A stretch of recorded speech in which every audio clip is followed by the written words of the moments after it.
On this Labor Day, I extend my deepest appreciation to the workers and employees across all sectors and who contribute tirelessly to our nation's progress. And it is because of you that our government functions effectively.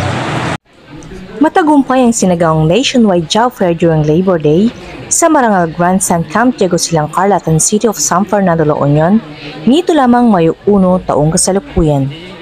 Pinangunahan ng Department of Labor and Employment, Regional Director Ezekiel Ronnie A. Guzman, katuwang ang iba pang mga ahensya at kumpanya sa pagbibigay suporta sa pagtugon sa mga pangangailangan ng trabaho at pag-aalok sa higit 1,600 na oportunidad sa mga aplikante sa komunidad.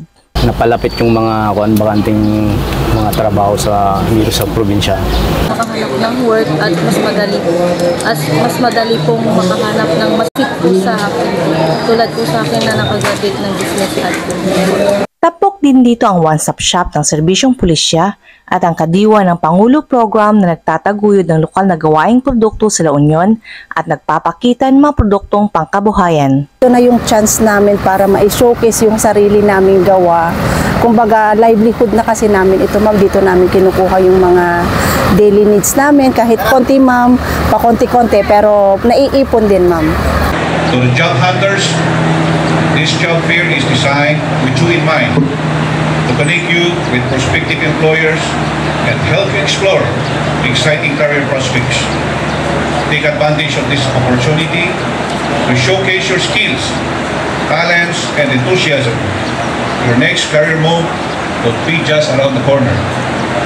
This platform serves as a bridge between skills in the industry, emphasizing the importance of our workforce and driving economic growth and development.